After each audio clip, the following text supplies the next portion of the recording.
You're listening to The Skateboarding Show.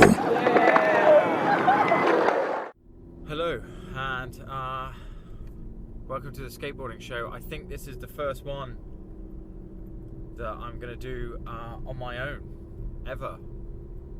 I usually have a guest or I'm usually chatting with someone, but let's talk about why am I doing this on my own. Because I have possibly come to some realizations. One, that I want to do adult skateboarding. I am very nearly I'm just about to turn 44 years old, and there's no point me trying to produce content that appeals to all the different ages, because that's what we're supposed to do. We're supposed to be producing content for everyone. There's a massive part of me that's like, actually no, I want to talk about some serious things. I want to talk about some challenging things. I want to talk about some contentious issues. I want to talk about things that maybe teenagers don't give a toss about, or don't care about, or don't know about, because they are some of the things that I'm encountering and that I'm dealing with and that are going on for me. And so that's what I want to talk about, and I'm aware that not everybody wants to hear it. So and I might be wrong, but I think the younger people and people who have not been involved in skateboarding very long don't want to hear it, because of whatever reason. I could postulate some reasons that maybe they're not interested because they can't relate to it, or they haven't thought about it yet, or they haven't encountered some of these ideas or concepts yet, or just because they're busy trying to find out what's cool rather than thinking for themselves about it. I don't know. And there's nothing wrong with any of those things that I've just said. Then there's certainly nothing wrong with saying I just want to do something that's kind of cool, and I just want to be told what it is I'm supposed to do in it. I don't think there's anything wrong in that. It might sound like I have some judgment about that, but I kind of don't. Despite what it may sound like. But what I am acutely aware of is that I'm struggling with some things, I'm thinking about some things, and that I want to discuss those things just because. And also because of my second point that I've been thinking about, which is that since 2011, I've been trying to produce media that I think is accessible to everybody, no matter how long you've been skateboarding or whatever age you are. And the reality of it is that if you're listening to this, I'm really, really grateful, because there's not very many people who are. So I kind of have nothing to lose. There's a part of me that's wondering, perhaps that I've been trying to be something when really I should just be me. And who I am is, I am somebody who's interested in the concepts and the ideas behind skateboarding. I'm interested in the concepts behind the identity of being a skateboarder. I'm interested in the idea of what exactly is the skateboard culture. And it's really easy, of course, to say, well, there is no answer to what the skateboarding culture is, because it's different for every single person. And that is absolutely true. That is totally true. But if you were to look at skateboard media, then it's quite possible that only a very select segment of the possibilities of what skateboarding culture is, only a select segment of that is being represented in skateboard culture. Because in skateboard media, only a segment of the culture is being represented in skateboard media, because only that bit of it sells, right? And skateboard media is, of course, or traditional media is, of course, still a profit-generating capitalist venture. It has to be, otherwise it doesn't exist. If magazines don't make money, they can't exist. If skateboard brands don't make money, they can't exist. They have to be having more money coming in than there is going out. It's as simple as that. no matter what image they try to portray, and no matter what ethos they pretend to belong to or portray that they belong to, every single skateboard media and brand and element, anything to do in the industry, has to make money, otherwise it can't exist. I don't have to make money out of doing this because I have another job that I do. I'm not a professional skateboarder. I'm not buying in product that I then have to sell out for more money than what I'm buying it in for.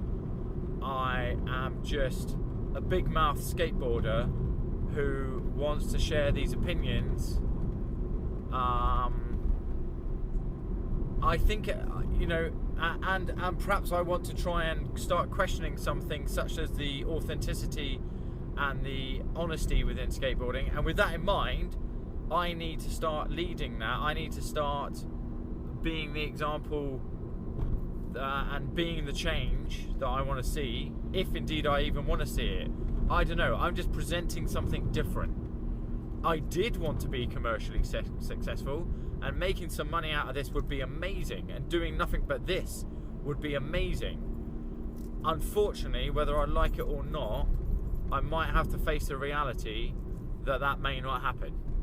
And I certainly have had to face the reality that it certainly hasn't happened over the last, well, more than a decade that I've been doing it. And I haven't been doing it very consistently, and I haven't been doing it very regularly, and I've been doing it with, granted, sort of varied results with what I'm doing. You know, sometimes I'm lucky, I'm sat there for an hour with Chris Haslam interviewing him, and other times I haven't produced something for months and then wonder why it's not going anywhere. And what's the end result that I'm looking for as well? Like, if I do this, am I looking for followers? Am I looking for people to go, oh yes, Brett, yes, we shall follow you and listen to what you have to say? You know, that's a very good question, and I think the answer is that at first I think I was looking for that, because then I could have monetized it somehow. But perhaps really what I should be doing, and what I feel like doing now, is being a little bit more authentic and going and saying, I know I'm not cool, I know I'm not going to get any followers, I know I'm not going to get any people going, oh my god, Brett, I really like what you have to say, oh my god, it's amazing. I think what I'd really like to do, and what I'm choosing to do, is just sharing some of my opinions about skateboarding, some of which some people may agree with and want to hear more about, some of which some people may not agree with, and that is part, for me, of the beauty of skateboarding, because that doesn't mean to say I'm wrong or right, or that anybody else's opinion is right or wrong, which I know is a very politically correct thing to say in skateboarding. There are some things that I think are objective facts in skateboarding, and there are also a bunch of opinions. But definitely one of my opinions is that I haven't been very authentic, and I often won't say something because I'm concerned that it might, you know, it might alienate people, or it might make somebody feel bad. And really, I think I'm getting a bit bored of that, because there are some things I do want to say, such as, which I think I've said already on other podcasts that I think I did one with Ed the other day, and I certainly, with a chat that I had with Rob Aiton on Wine Club, his new podcast, where, like, I think I'm just a bit, I'm certainly a bit bored of people who come into skateboarding for all of 5 minutes and start trying to tell me what skateboarding's about. I'm certainly bored of the younger generation of skateboarders who won't make a noise or be supportive, or what I call supportive, at a skate park, because they're all too busy like just living in their own world, and who think just because they're the new generation, and just because they think they're bringing something new to skateboarding, that's the way it should be. Like, nobody's bringing anything new to skateboarding. Get off your fucking high horse. Like, get your head out your ass. You're not bringing anything new to skateboarding. And your trends that you're doing, you know, like, they're only that. They're just trends. Like, let's see where you're at in 10 years' time, whether or not you're still doing this. yeah, and your sort of self-righteous, entitled attitude that skateboarding belongs to you just because you're between 18 and 25. Like, it doesn't belong to me either. Skateboarding doesn't belong to anybody. Yeah. So, what do I want to talk about today? Ha! As if I haven't already bleated enough opinions about stuff. I think I have an opinion about, I think I want to talk about, and please be aware, like I said, I want to bring some adult skate. I want to talk adult skateboarding, and what that means is, I might swear, I might bring up concepts that are contentious, I might bring up ideas that are contentious, I might talk about things that are not appealing to your average younger skateboarder who's only been skateboarding a couple of years, 5 years, and is still trying to find their place, because these things may not mean anything to them.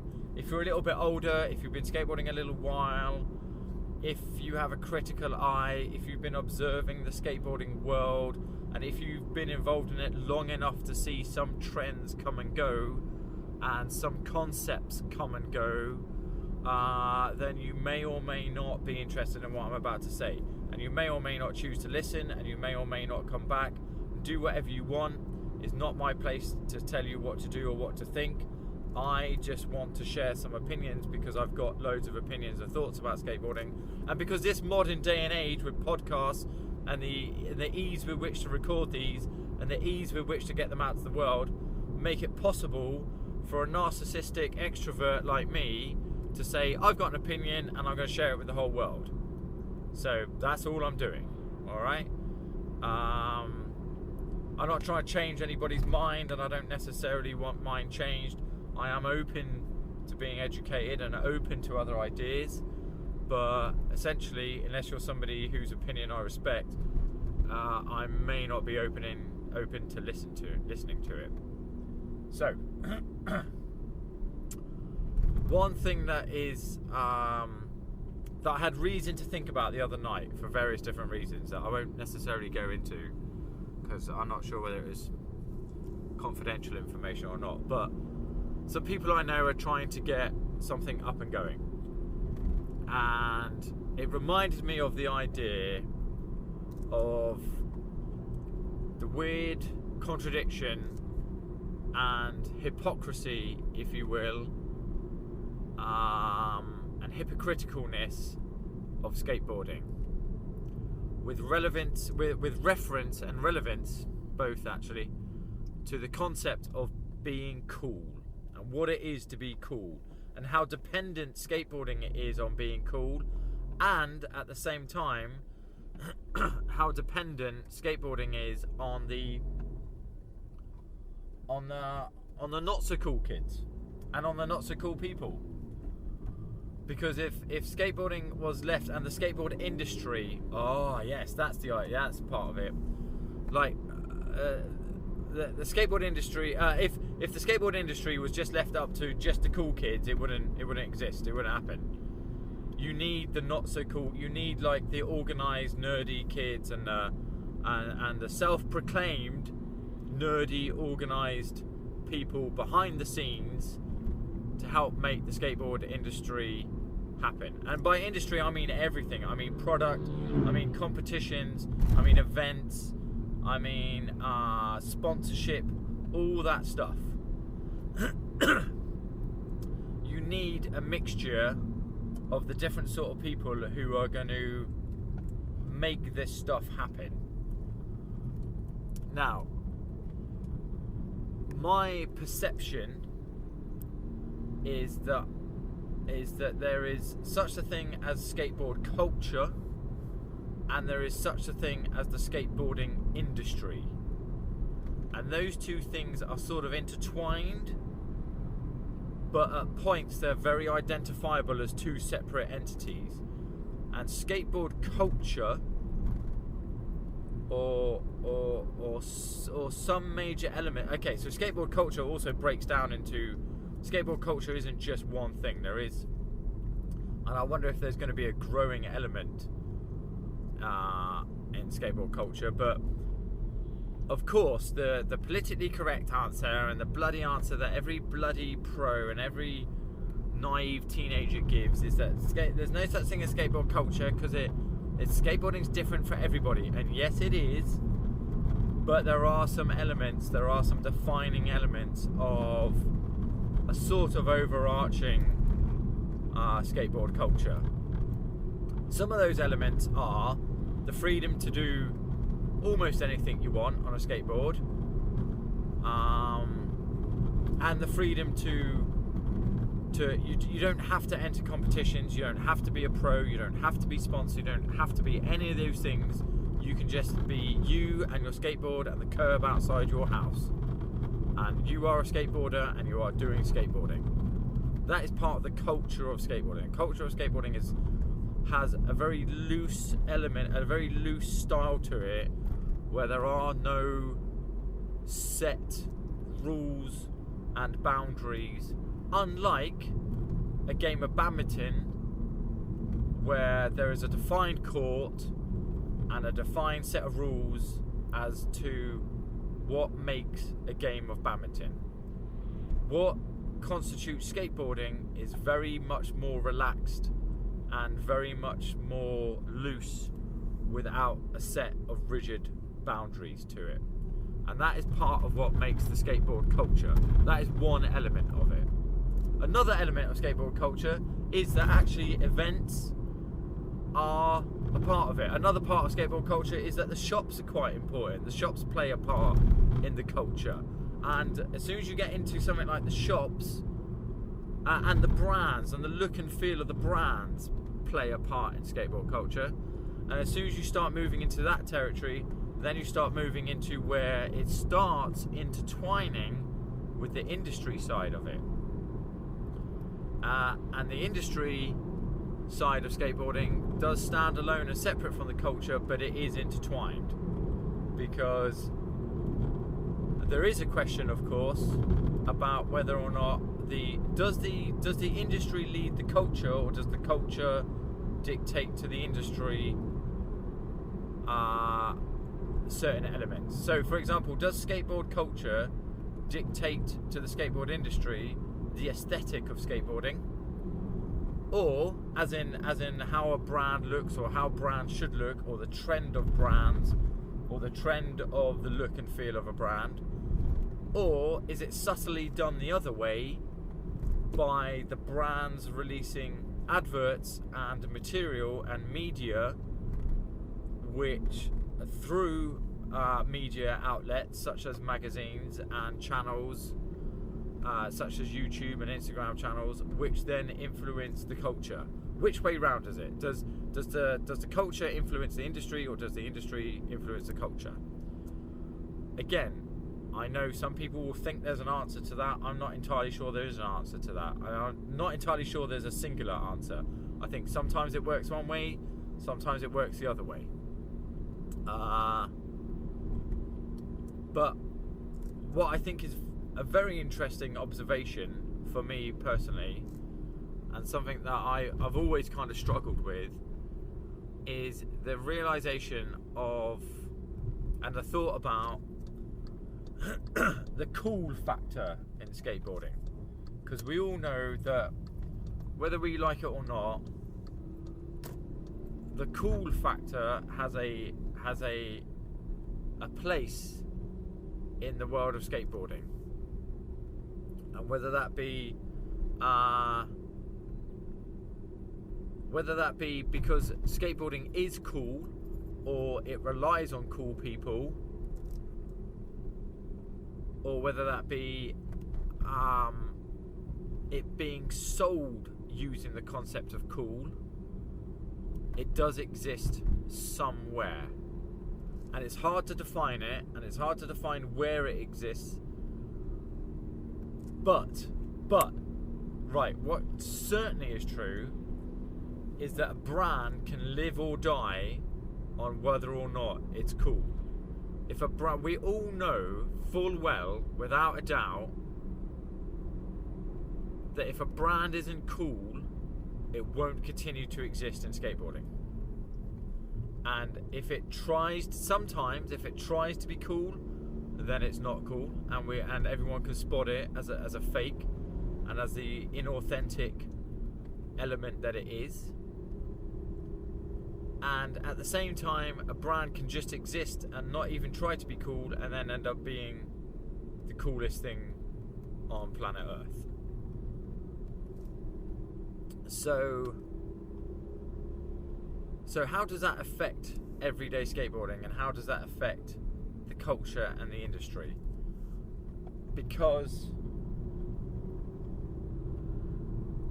well, it certainly affects the industry, because my belief is so one manifestation of this element of cool is the difference between the cool street skaters that are sponsored by the brands and the competition skateboarders that you've never heard of.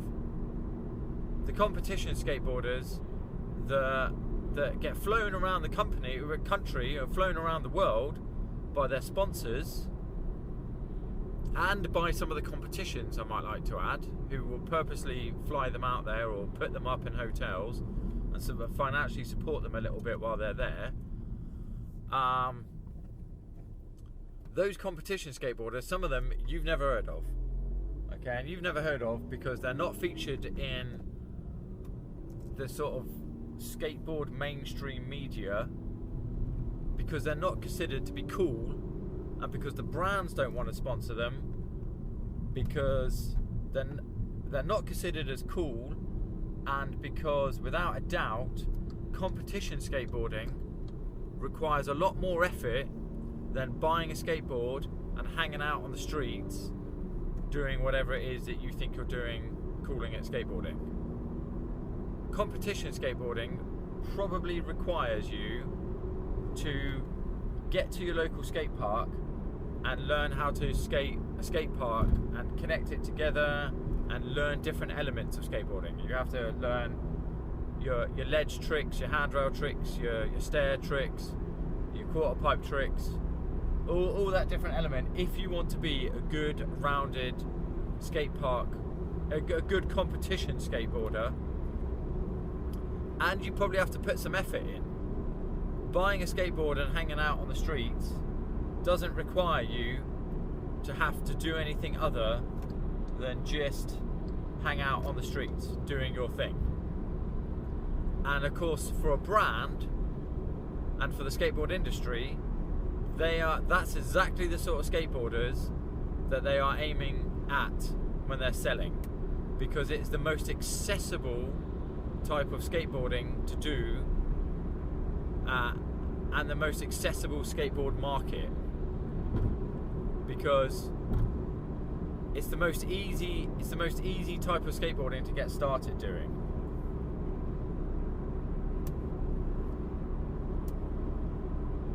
Whereas getting to a skate park and accessing that skate park is not as easy as just being able to hang out at the curb outside your house.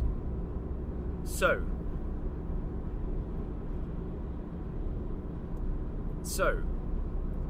street skateboarders are considered cool.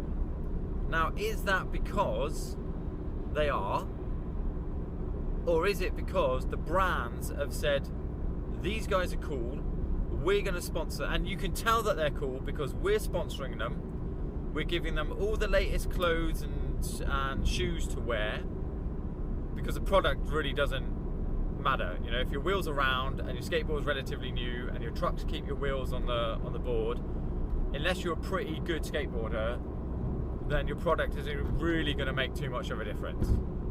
Okay, you have to be pretty good to be really nuanced about what product you want to ride. If you can barely ollie and barely do a kickflip, then what brand of wheels you got really doesn't make any difference, despite what anybody might say.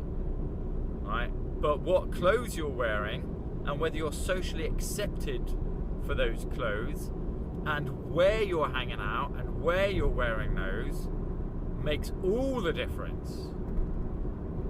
Because of course, it's still acknowledged that if you are down the skate park trying to work on a trick, then perhaps you're a bit of a geek. if you're hanging out on the street, on a curb, not being all nonchalant about it and not really caring what you're doing, perhaps you're cool. And like I say, the brands are going to market their material, their product and their wares at the people hanging out on the street being all nonchalant and not caring, or allegedly not caring. Because the weird thing is, again, as a contradiction, you can bet those ones who are trying to make it look as if they don't care have worked really hard to make sure that they look the way they're supposed to look. Right? They've taken a long time to put together a look that makes it look like they don't care. Whereas potentially, maybe the competition skateboarders and the skate park skateboarders are going, well, listen, what trousers I wear doesn't make a difference compared to, am I able to get together my tricks that I want to get together, because there's another competition coming up this weekend and I want to make sure that I can skateboard well in it and consistently in it. Yeah, there's another element to bring in a minute. I want to be able to make sure I want to make sure that when the buzzer goes, I can go out and I can do the tricks that I want to do and put them together. So I'm not just here to hang out and try and look cool. I am here to work hard and to learn some tricks, and then to work those tricks over and over again, so that I get the feel of it and I know how they're supposed to feel, and I know where I'm supposed to, I know how to perform them on demand. Because there's another weird element, you see, with competition skateboarding, you have to perform. Right, so perhaps I'm beginning to see it. Perhaps by me explaining this, I'm beginning to see that, of course, you're a bit of a geek if you're a competition skateboarder, or if you are down a skate park. Of course, you're not cool, because you actually care. You actually give a toss. You actually have an objective, rather than, the cool kids hanging around. Perhaps they don't have an objective. Perhaps they're just there to hang around and distract themselves from life, which is a perfectly good example of what skateboarding should be and kind of is, and is part of the culture. But it doesn't mean to say you have to do it out on the street, but we'll come to that later. Perhaps they don't have an objective of trying to get better. Perhaps they're just hanging out. And perhaps if it's obvious that you are trying to get better and that you're actually putting effort into it and you care about it, perhaps that automatically makes you uncool, because you're supposed to not care about it and you're supposed to not care about getting better. But that's the boring meter on my car going off, because I think I've reached it. But then there's this really weird contradiction, that then the sponsors go and sponsor some of the cool kids who happen to have got good and who look good on a skateboard and have, are part of the cool culture. And then there's this weird culture where people sort of diss the competition skateboarders. And for me personally, I've always found that really confusing, because the ability to turn it on and have a buzzer go and have somebody say, right, you're off, it's your go, you got 45 seconds, go and land the best skateboarding that you can, go. I think that's pretty mental. I think that's pretty impressive. I think, the edits that come out of people on the street skateboarding, people don't necessarily understand, especially beginner skateboarders and people who haven't been around very long. They don't necessarily understand that 3-minute edit you just watched could have taken that person months to film. One trick that seriously is on the screen for about 7 to 10 seconds could have taken somebody weeks to land. Genuinely weeks. They might have had to go back to that spot 2 or 3 times to go and make that trick, and all you're seeing is the one time they made it. And then when they did make it, they might have rolled off going, thank God for that, I never have to do that again, I've got it on film, I'm done, I'm going home, bye. And they may never go back to that spot again, and they may never do that trick again there at that spot, or anywhere else for that matter. As opposed to the competition skateboarders that are trying to put together a run which they want to repeat over and over again in practice so that they get it down, and then they want to do it as fast and as powerfully and as stylishly and as solidly as possible during what could be 2 or 3 runs, without the opportunity to go back and film it again. They get one go. The buzzer goes and they've got one shot. Off you go. Let's see what you got. I think that's pretty impressive. I think that's almost more impressive than going back repeatedly until you get it once and then never doing it again. Because, yeah, right. Because the brands are selling you on a lie, aren't they? They're selling you on a lie that, like, this guy skateboards all the time. Here's the edit. Again, if you're not very good at... excuse me. If you're new to skateboarding, you might watch the skateboard edit and go, oh my god, this guy's amazing, without realising, well, no, that's the very top level of what he's done over the last 6 months. If you went skateboarding with that guy or girl in real life, they may not skate like that every time they go skateboarding. Like, they'd be good, they'd be amazing, they'd be better than me without a question of a doubt. Like, of course they'd be amazing. But are we just as guilty in the skateboarding world of selling a lie and of manufacturing perfect images, including the perfect image of being cool and what it is, when we're not actually telling the truth? And we're not telling the truth that cool in skateboarding very rarely exists. If you're sponsored or pro, just remember, people are still getting told what to do when they're sponsored and pro skateboarders. Subtly, even if it's just they're subtly getting told what to do. They're getting told what to do by the very subtleness of, well, you know, you haven't produced a lot of media recently and we'd like you to produce some, otherwise you're kind of off the team. Like, we need people who are going to represent our brand, and if you're not representing our brand, then we can't really give you free product or give you a paycheck every month. You know, like we are asking you to do something. You have to do something for us. We are asking you, this is not the cool world of you can just party 24 hours a day and don't worry, you'll still receive a paycheck every month. That ain't gonna happen. Especially not nowadays when there's a little bit more money in the skateboarding world than there was in the 90s and the early 2000s. But at the same time, of course, those brands want to present the image that life is cool, and that the life of a skateboarder is one of coolness and is one of like a relaxed, chilled out nature, because of course that sells skateboards and that sells the skateboarding world to the teenagers that they're aiming it at. No brand is ever based, you won't get a brand called like Hard Work. Do you know what I mean? You won't get a brand called Persistence, although there should be one. You won't get a brand selling the image of the idea of like, you are going to fall off, it's going to be hard, you're going to get hurt, you're going to be left asking yourself, why the hell am I doing this? You're going to be left asking yourself, what the hell am I doing with my life? Why am I out here literally throwing myself on concrete? Why am I putting myself through this mental torture just for one moment of glory when I might land this trick if I'm lucky, or if I work at it hard enough to do it? There's no brands that are basing themselves around that concept or culture, but it's a massive part of skateboarding, and it's a massive part of what happens to any skateboarder. Well, it's quite possible that it happens to every single skateboarder at some point.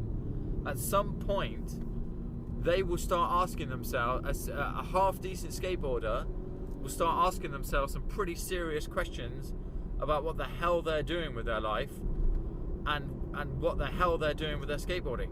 If they're not, I would propose the idea that if a skateboarder does not ask themselves those questions about their life and their skateboarding, then they're obviously sitting in their comfort zone and they're not pushing themselves. They're skiving off. They're just skiving off. If the whole of skateboarding's really, really easy for you and like you never have any challenges doing it, then you're not sitting at the edge of your ability level. Then you're just sitting in your nice 50% zone and having a good time and not pushing you're not pushing the boundaries of skateboarding. You're not giving anything back to skateboarding. which again, you don't have to do that to be a skateboarder. You can just sit in your comfort zone, not giving anything back, not pushing yourself, not pushing your boundaries of skateboarding, and that is totally acceptable. That is totally and utterly acceptable. But then again, some people might say, well, actually, I want to give back, and I want to do that, and I do think.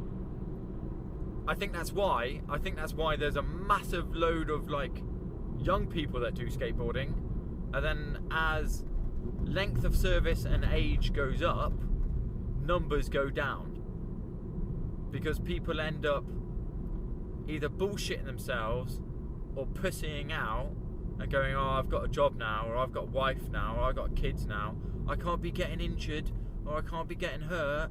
Like, well, why not? Like, well, just sit at home in some cotton wool then and don't ever go out. Don't go to your job then, because you've got to drive. You could get killed in a car. You're unlikely to get bloody killed skateboarding.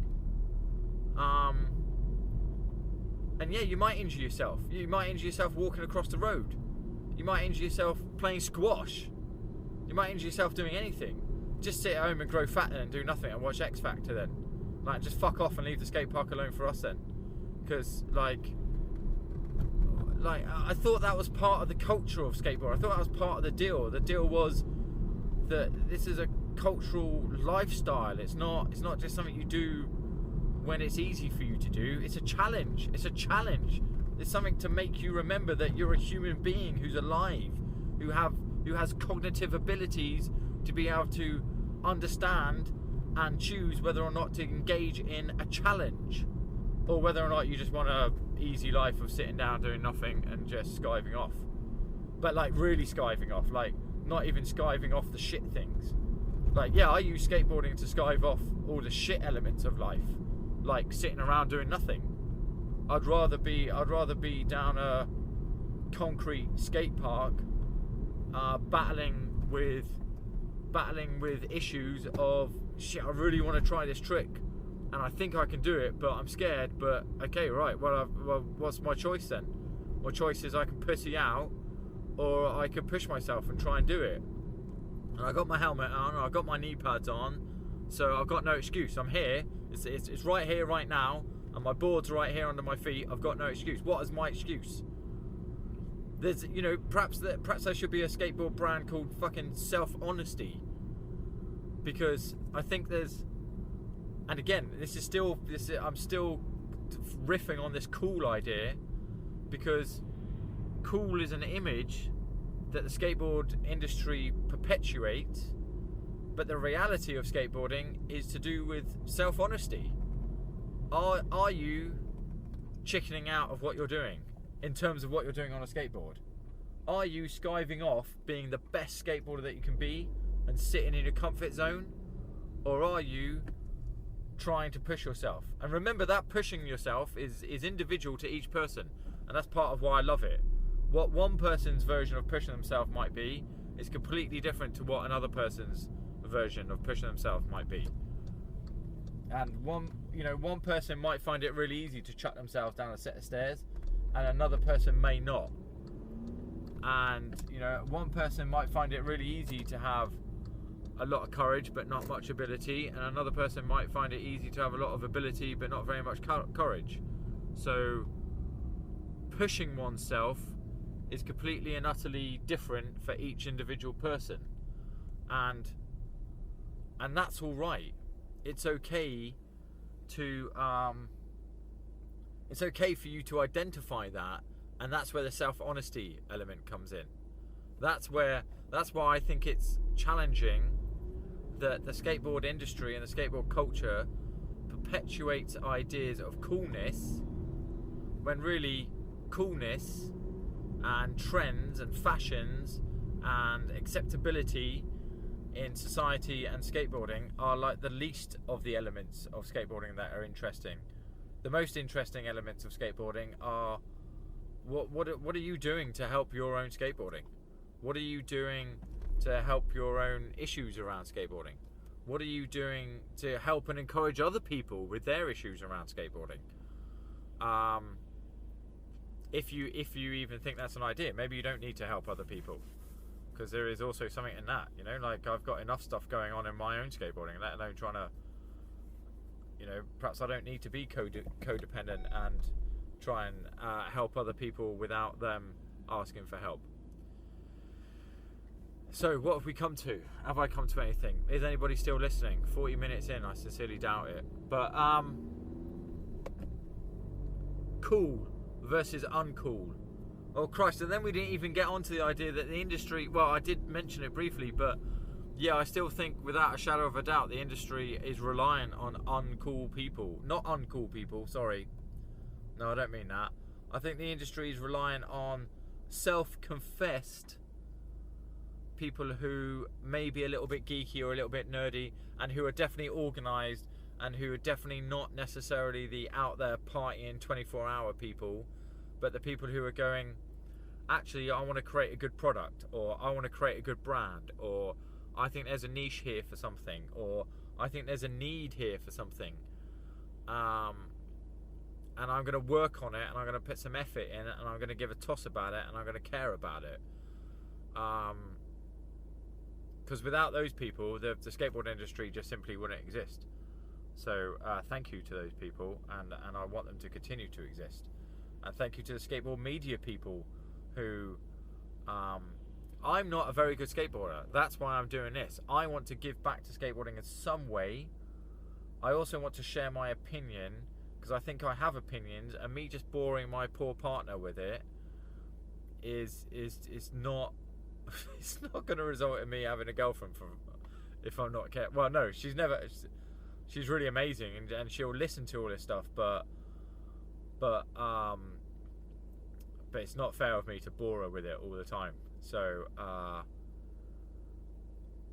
yeah, it's all well and good me going, well, you know, my guests are the most important thing, and they are, and still my guests are the most, and when I do interviews, that's what I really like doing, and what I really think is appropriate, and that is what I can really offer. But fuck it, I've got nothing to lose. I've got nothing to lose by making these sort of podcasts where I'm going, I've been thinking about something, and so I want to talk about it right now, and so I'm going to talk about it. And it's been a thing for me for ages, and continues to be a thing, and will probably continue to be a thing. What is cool? What is cool? I don't mean describe to me the things that are cool. I mean give me the definition of cool. Because there's a difference between the things, because the things that are cool will change from one generation to the next. Of course it will. And if something is cool, or no,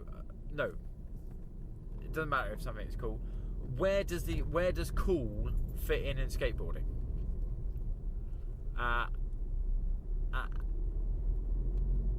And is there an answer? And who cares? Yeah, there probably is an answer. Yes, skateboarding. Of course, skateboarding is deeply reliant on cool and the idea of cool. It is deeply, deeply reliant on that. Because it helps to sell a product in the skateboard industry. But the weird thing is that I don't think cool matters so much the longer you've been skateboarding. Because, or maybe I'm just describing it for me then. Maybe for me I should just describe it matters a lot less now, because I'm more interested in the physical activity of skateboarding. I want to go out and do the activity of controlling a piece of wood with wheels on it, because I enjoy the feeling of doing it, and because I enjoy the challenge of doing it. Well, I don't enjoy the challenge of doing it. I wish to accept the challenge of doing it, and I wish to accept with and play with the challenges that it brings to do with all manner of different stuff to do with me, which I'm definitely going to do. So I'm definitely going to talk about that at some point, because there's lots of weird contradictions for me to do with whether it actually helps those challenges or not, or just perpetuates them. But for now, what part does cool play in skateboarding? well, maybe it plays a big part, maybe it doesn't. Maybe people care, maybe they don't care. Maybe I'm sort of being contradictory by saying, right, I'm producing these podcasts now for the older skateboarder, the adult skateboarder, and weirdly the adult skateboarders are all going, we don't care, Brett, we're just sort of a bit like you, we just want to go out and do skateboarding, and sometimes we think about these things and sometimes we don't, but don't waste your time. I don't know, I don't care. That's the other thing, I should just try and be authentic and go, well, maybe it doesn't matter if nobody listens to these. Maybe I just want to say this stuff, and maybe I'm so narcissistic and extrovert mixed together that I truly believe that I should just get this out there. But maybe I don't need to. Maybe I should just bore my friends with it instead of boring you people with it. Anyway, if you're still with me, thank you. Stay tuned, because or don't, or whatever. But for God's sake, please go skateboarding. Please go skateboarding. And maybe even talk to people at a skate park if you're part of the older generation, which you actually do, so that's good, so that's nice. I love meeting new skateboarders that are a bit older who actually understand the concept of talking to each other. It's a very lovely thing to do. Yeah, thank you. I'll stop now. Bye. You're listening to the Skateboarding Show, you dumb spreeds, you